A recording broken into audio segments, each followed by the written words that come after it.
नमस्कार मित्रांनो, इन्व्हेस्टमेंट माहिती यूट्यूब चॅनलवर तुमच्या सगळ्यांचे स्वागत आहे. तर मित्रांनो, आजच्या व्हिडिओमध्ये आपण असे अपडेट बघणार आहोत जे आपल्या फोकसमध्ये असायला पाहिजे येणाऱ्या म्हणजे अपकमिंग वीकमध्ये. तर चला व्हिडिओ स्टार्ट करूया. तर मित्रांनो, सर्वात पहिला अपडेट आहे इंडियाचा CPI म्हणजे कन्झ्युमर प्राइस इंडेक्सचा डेटावरचा. म्हणजे मित्रांनो, इंडियाचा इन्फ्लेशनचा डेटा डिसेंबर 2025 या महिन्याचा येणार आहे 12 जानेवारी 2026 आणि अपेक्षा आहे की तो येऊ शकतो 1.50% आणि ॲक्च्युअलमध्ये किती येईल ते तर आपल्याला 12 जानेवारी 2026लाच पाहायला मिळणार आहे. आणि मित्रांनो, जर आपण इंडियाचा इन्फ्लेशनचा प्रिव्हियस डेटा बघितला तर जर आपण सप्टेंबर 2025चा डेटा बघितला जो 13 ऑक्टोबर 2025ला आला होता, तर इथे अपेक्षा होती 1.70% येईल, परंतु ॲक्च्युअलमध्ये आला होता 1.54%. तसेच इंडियाचा इन्फ्लेशनचा डेटा ऑक्टोबर 2025 या महिन्याचा 12 नोव्हेंबर 2025ला आला होता. अपेक्षा होती येईल 0.48%, परंतु ॲक्च्युअलमध्ये आला होता 0.25%. तसेच इंडियाचा इन्फ्लेशनचा नोव्हेंबर 2025 या महिन्याचा डेटा 12 डिसेंबर 2025ला आला होता. अपेक्षा होती 0.70% येईल, परंतु ॲक्च्युअलमध्ये आला होता 0.71%. तसेच इंडियाचा डिसेंबर 2025 या महिन्याचा इन्फ्लेशनचा डेटा 12 जानेवारी 2026ला येणार आहे, म्हणून 12 जानेवारी 2026 ही डेट फोकसमध्ये आपल्या असायला पाहिजे. नेक्स्ट अपडेट आहे मित्रांनो, USA म्हणजे युनायटेड स्टेट्सचा कन्झ्युमर प्राइस इंडेक्सच्या डेटावरचा. म्हणजे अमेरिकेचा इन्फ्लेशनचा डेटा डिसेंबर 2025 या महिन्याचा येणार आहे 13 जानेवारी 2026ला आणि अपेक्षा आहे तो येऊ शकतो 2.7%, परंतु ॲक्च्युअलमध्ये किती येईल हे तर आपल्याला 13 जानेवारी 2026लाच माहीत पडेल. आणि जर आपण अमेरिकेचा इन्फ्लेशनचा प्रिव्हियस डेटा बघितला तर अमेरिकेचा ऑगस्ट 2025 या महिन्याचा डेटा जो आला होता 11 सप्टेंबर 2025ला, इथे अपेक्षा होती अमेरिकेचा इन्फ्लेशनचा डेटा येऊ शकतो 2.9% आणि ॲक्च्युअलमध्ये देखील 2.9% आला होता. तसेच अमेरिकेचा सप्टेंबर 2025 या महिन्याचा इन्फ्लेशनचा डेटा 24 ऑक्टोबर 2025ला आला होता. इथे अपेक्षा होती 3.1% येईल आणि ॲक्च्युअलमध्ये आला होता 3%. तसेच अमेरिकेचा नोव्हेंबर 2025 या महिन्याचा इन्फ्लेशनचा डेटा 18 डिसेंबर 2025ला आला होता. इथे अपेक्षा होती 3.1% येईल, परंतु ॲक्च्युअलमध्ये आला होता 2.7%. आणि आता डिसेंबर 2025 या महिन्याचा अमेरिकेचा इन्फ्लेशनचा डेटा 13 जानेवारी 2026ला आपल्याला पाहायला मिळणार आहे आणि इथे अपेक्षा आहे 2.7% येऊ शकतो आणि ॲक्च्युअलमध्ये किती येईल हे तर आपल्याला 13 जानेवारी 2026लाच पाहायला मिळणार आहे. म्हणून 13 जानेवारी 2026 ही डेट देखील आपल्या फोकसमध्ये असायला पाहिजे. तसेच मित्रांनो, जर आपण IPOचे अपकमिंग वीकचे अपडेट बघितले तर येणाऱ्या वीकमध्ये फक्त एक मेन बोर्ड IPO सबस्क्रिप्शनसाठी ओपन होणार आहे. 5 SMEज IPO ओपन होणार आहे. तसेच कोल इंडिया लिमिटेडची सबसिडरी कंपनी आणि 4 अदर कंपन्या शेअर मार्केटमध्ये नवीन लिस्ट होणार आहे.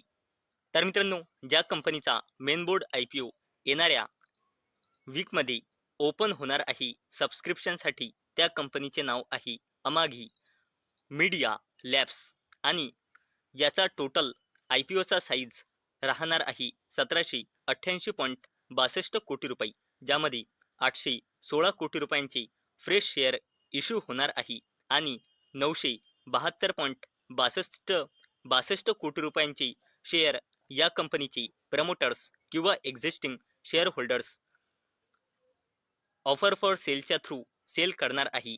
आणि याकरिता प्राइस बँड सेट केला गेला आहे 343 टू 361 रुपये पर शेअरचा. आणि मित्रांनो, या अमागी मीडिया लॅब्सचा IPO ओपन होणार आहे 13 जानेवारी 2026 ला आणि क्लोज होईल 16 जानेवारी 2026 ला. आणि मित्रांनो, अशी अपेक्षा आहे की ही कंपनी शेअर मार्केटमध्ये लिस्ट होऊ शकते 21 जानेवारी 2026 ला. आणि मित्रांनो, कोल इंडिया लिमिटेडची subsidiary company Bharat Coking Coal India Limited ही कंपनी येणाऱ्या वीकमध्ये 16 जानेवारी 2026 ला शेअर मार्केटमध्ये लिस्ट होणार आहे. आणि मित्रांनो, ही जी कंपनी आहे ही कोल इंडिया लिमिटेडची सबसिडरी कंपनी आहे. आणि मित्रांनो, फायनान्शियल इयर 2026 चा क्वार्टर 3 एंड झाला आहे आणि फायनान्शियल इयर 2024 चा क्वार्टर 4 सुरू झाला आहे. म्हणून मित्रांनो, या क्वार्टर 4 मध्ये आता आपल्याला क्वार्टर 3 चे कंपन्याचे नंबर पाहायला मिळणार आहे. आणि मित्रांनो, येणाऱ्या वीकमध्ये खूप जबरदस्त कंपन्याची क्वार्टरली रिझल्ट आपल्याला पाहायला मिळणार आहे. जसे की 12 जानेवारी 2026 ला TCS, आनंद राठी, SL tech, Maharashtra scooters, Mukesh अंबानीची कंपनी लोटस चॉकलेट, अशा काही जबरदस्त कंपन्यांची नंबर आपल्याला 12 जानेवारीला पाहायला मिळणार आहे. 13 जानेवारीला ICICI Prudential life insurance company, ICICI Lombard general insurance company, Tata Elxsi, bank of Maharashtra, तसेच जज डायल ही सुद्धा मुकेश अंबानीची कंपनी आहे. तसेच जर आपण पुढे बघितले तर 14 जानेवारी 2026 ला देखील काही जबरदस्त कंपन्यांची क्वार्टर 3 चे नंबर आपल्याला पाहायला मिळणार आहे. ज्यामध्ये Infosys, ICICI Prudential asset management company, तसेच billion brains garage ventures, HDFC asset management company, SDB financial, Aditya Birla money. तसेच जर आपण पुढे बघितले तर 15 जानेवारी 2026 ला देखील आपल्याला काही जबरदस्त कंपन्यांची नंबर पाहायला मिळणार आहे. जसे की HDFC life insurance company, LT technology services, angel one. तसेच जर आपण पुढे बघितले तर 16 जानेवारी 2026 ला जबरदस्त मुकेश अंबानीची company Reliance Industries Limited, Wipro Limited, L&T Finance, Poonawalla Fincorp, Tata Technologies, Mahindra and Mahindra लिमिटेडने रिसेंटली ॲक्वायर केलेली कंपनी SML महिंद्रा, यासारख्या काही जबरदस्त कंपन्यांचे नंबर आपल्याला पाहायला मिळणार आहे. तसेच येणाऱ्या शनिवारी HDFC bank, ICICI bank, yes bank, JK cement, अशा काही जबरदस्त कंपन्यांची नंबर आपल्याला पाहायला मिळणार आहे. आणि मित्रांनो, या ज्या 3 कंपन्या आहे यावर आपले स्पेशल फोकस असायला पाहिजे या कंपन्याच्या क्वार्टरली नंबरवर. जसे की रिलायन्स इंडस्ट्रीज, HDFC बँक आणि ICICI बँकवर. आणि मित्रांनो, HDFC बँक, रिलायन्स इंडस्ट्रीज आणि ICICI बँक लिमिटेडच्या क्वार्टरली नंबरवर आपले फोकस का बरं असायला पाहिजे, इथे आपण बघू शकतो. निफ्टी 50 मध्ये यांचं वेटेज आपण बघू शकतो.